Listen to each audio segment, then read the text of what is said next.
میں حیران اس بات پہ ہوں، میں حیران اس بات پہ ہوں، حضرت ابوبکر کو ڈھونڈنا ہے، کہتے ہیں قرآن دیکھو، عمر کو تلاش کرنا ہے، قرآن پڑھو، حضرت عثمان سے ہمیں پیار ہے، قرآن پڑھو، حضرت علی ہمارا عشق ہے، قرآن پڑھو، حسن اور حسین کے متلاشی ہیں، قرآن میں ڈھونڈو، سعید اور سعد، ابو ذر، عبد الرحمن کو دیکھنا ہے تو قرآن میں دیکھو۔ میں نے سوال کیا کہ اگر قرآن میں نہ دیکھنا ہو ابو بکر کو کہاں دیکھیں؟ جواب دینے والا کہتا ہے کہ نبی کے فرمان میں دیکھو، عمر کو نبی کے اقوال میں دیکھو، عثمان کو نبی کے فرامین میں ڈھونڈو، علی المرتضیٰ کی محبت نبی کی زبان سے سنو، حسنین کریمین کا پیار نبی کے چہرے اور وجود سے سیکھو۔ جب سارا کچھ میں نے پوچھ لیا، میں نے کہا میرا دل چاہتا ہے میں امیر معاویہ رضی اللہ تعالی عنہ کو تلاش کروں۔ جس سے سوال کیا ماتھے پہ پریشانی، پسینے چھوٹ گئے۔ میں نے کہا کیا ہوا بھائی؟ کہنے لگا اگر معاویہ کو دیکھنا ہے تاریخ کا ترازو لاؤں گا، اس میں دیکھو۔ میں نے کہا حسن کو قرآن میں دیکھتے ہو تو معاویہ کو کیوں نہیں؟ حسین کو قرآن میں تلاش کرتے ہو، امیر معاویہ کو کیوں نہیں؟ ابو بکر و عمر، عثمان و علی تمہیں قرآن کے سینے میں نظر آتے ہیں تو معاویہ بن ابی سفیان کیوں نہیں؟ وہ تاریخ جو 300 سال بعد لکھی گئی، سانو 3 گھنٹے دی گل یاد نہیں رہندی، 3 گھنٹے دی گل تے اساں کلمہ پڑھن والے، دین تے چلن والے، اپنے اپنے لحاظ نال تقوی اختیار کرن والے ہیں، تے واتی سانو 3 گھنٹے تے بعد گل نہیں لبدی کہ اساں کے کیتا نہیں۔ اور 300 سال کے بعد بندہ بھی نہیں، اس کے بیٹے بھی نہیں، اس کے پوتے بھی نہیں، اس کے پر پوتے شراب کا سوٹا لگا کے، بھنگ کی چسکی لگا کے کہیں کہ ہم نے معاویہ کو ترازو پہ تولنے۔ بتاؤ یہ زیادتی ہے یا نہیں؟ وہ بولو۔ میں نے کہا اگر صحابہ کو قرآن میں دیکھنا ہے تو میرے معاویہ کا اتنا حق بھی نہیں، کیونکہ قرآن بھی اسی نے لکھا۔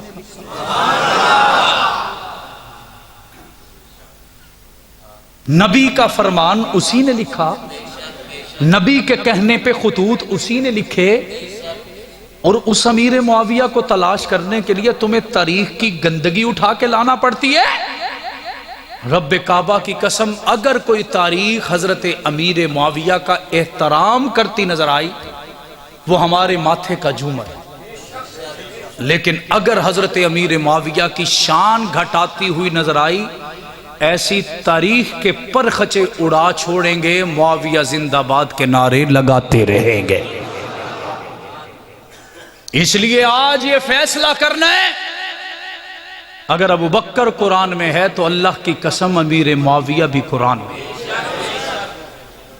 اگر عمر قرآن میں ہے تو امیر معاویہ بھی قرآن میں ہے، اگر عثمان قرآن کا حصہ ہے تو امیر معاویہ بھی قرآن کا حصہ ہے، اگر علی قرآن کے سینے میں ہے تو امیر معاویہ بھی قرآن کے سینے میں ہے۔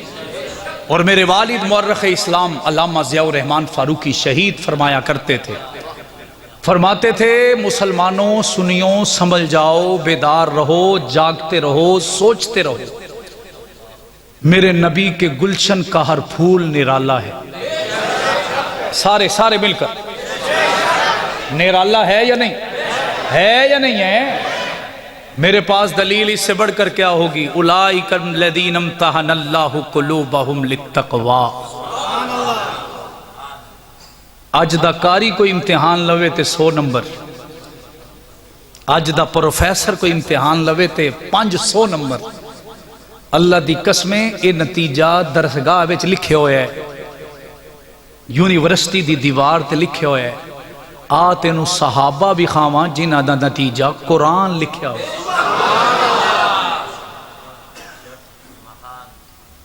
ہمارے پاس زیادہ ٹائم بھی نہیں ہے تمہیں دلیلیں دینے کے لیے.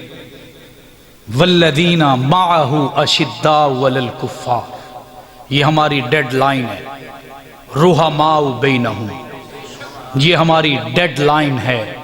ہاں یہ لڑتے تھے مرتے تھے کافروں کے مقابلے میں.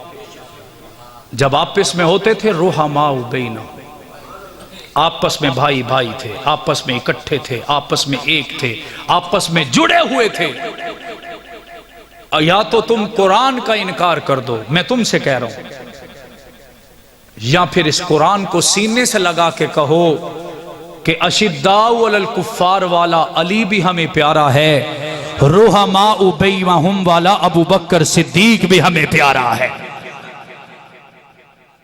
میرے والد فرماتے تھے کہ صحابہ سارے خوشبودار ہیں، میرے نبی کے گلشن کا ایک ایک پھول نرالا ہے. لیکن اگلی بات سب سے اہم، وہ فرماتے تھے کہ نبی کے گلستان کا جو گیٹ ہے اس کا نام معاویہ بن ابی سفیان.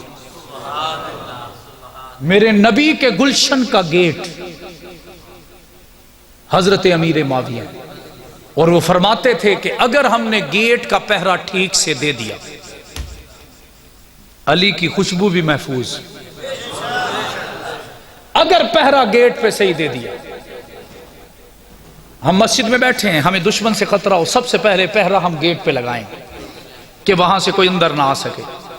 میرے والد شہید فرماتے ہیں میں نے اپنی ساری زندگی تاریخ پڑھ کے، لوگوں کو پڑھا کے آدھی سے زیادہ زندگی لگا چھوڑی، اپنی جان صحابہ کے کھاتے کٹوا چھوڑی، لیکن اس نتیجے پہ پہنچا ہوں کہ محمد کے گلشن کا گیٹ امیر معاویہ ہے.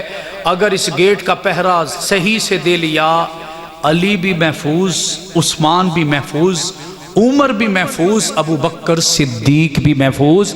اگر یہ پہرا کمزور ہو گیا تو دشمن آگے بڑھے گا، امیر معاویہ کی عزت رولنے کی کوشش کرتے کرتے یہ ہمارے سینے پہ چڑھ کے ابو بکر کا انکار کرے گا، عمر کا انکار کرے گا، عثمان و علی کا انکار کرے گا، طلحہ زبیر کا انکار کرے گا، سعید اور سعد کا انکار کرے گا، حسن حسین کا انکار کرے گا. اگر ہم نے گیٹ کا پہرا مضبوطی سے دے لیا، رب کعبہ کی قسم محمد مصطفیٰ بھی محفوظ ہو جائیں گے، محمد کی گلشن کی ہر بہار بھی محفوظ ہو جائے گی. بات میری ٹھیک ہے یا نہیں؟ میں اپنی بات کو اختتام کی طرف لے کے جا رہا ہوں ایک مسئلہ بتا کر. میں نے کہا جی حضرت امیر معاویہ کا جب نام آتا ہے تمہیں کڑوا کیوں لگتا ہے؟ کہنے لگا جی امیہ خاندان سے ان کا تعلق ہے. کس خاندان سے؟ اونچی آواز میں او یار بولو نا، تھک کے بیٹھے ہو، ذرا ہاتھ چاہ کے سبحان اللہ کھجڑے تھکے ہوئے نا.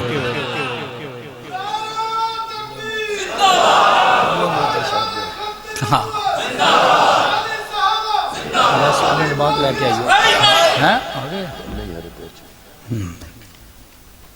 مہمان تھوڑے پہنچنا لین، اتنی دیر تک برداشت کرو نا.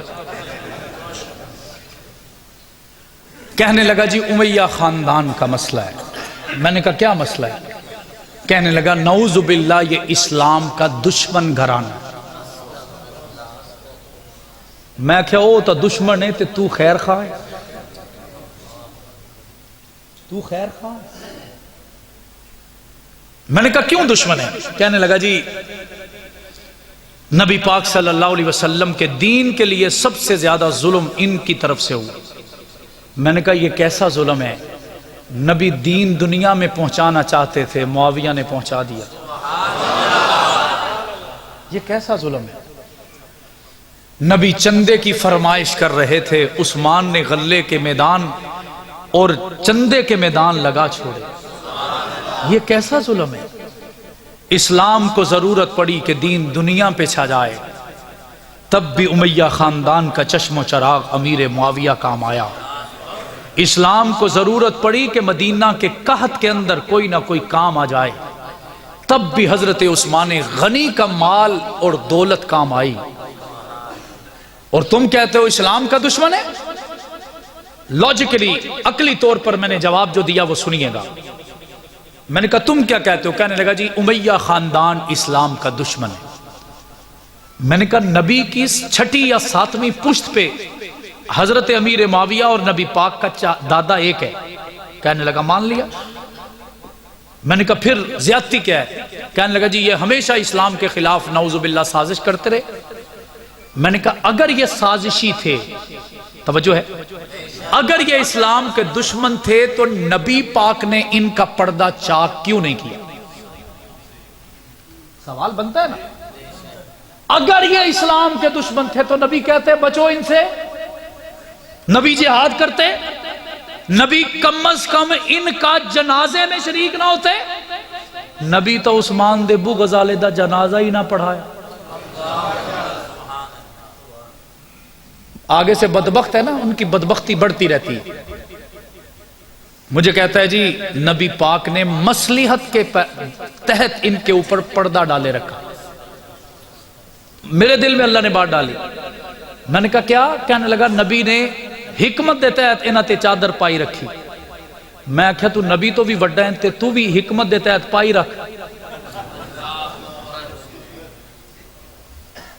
اگر نبی نے پردہ ڈال دیا تمہارے بکو تو تو بھی پردہ ڈال دے. بنتی ہے بات کہ نہیں؟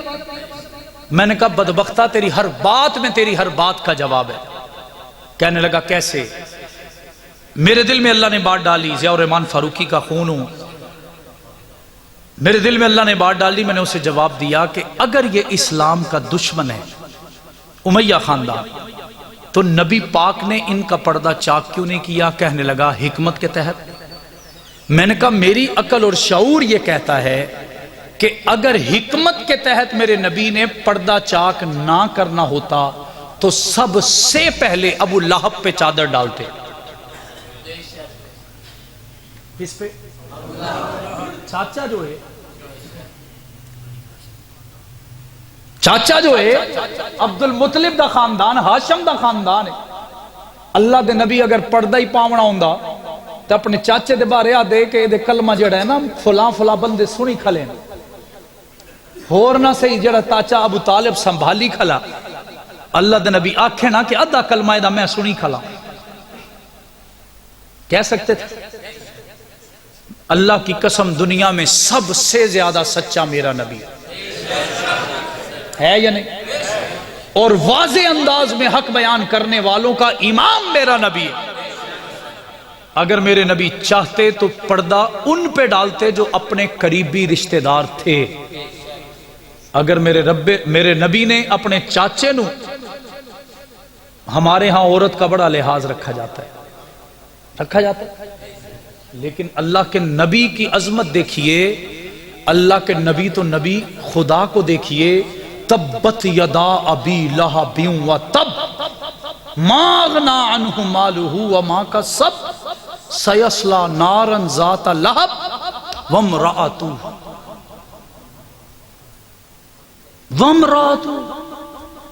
اللہ کا قرآن کہتا ہے صرف بدبخت ابو لہب نہیں، اوندی سمانی بھی ہے. حمالۃ الحطب فی جیدہا حبل من مسد. میں نے کہا جن کے کفر کو ننگا کرنا تھا میرے رب نے قرآن میں کر کے دکھایا.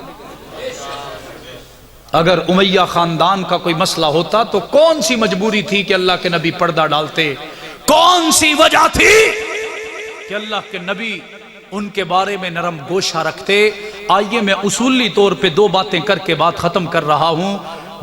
مجھے یہ بتائیے کہ کبھی کوئی دشمنی میں اپنی بیٹی کا رشتہ دشمنوں کے گھر میں دیتا ہے؟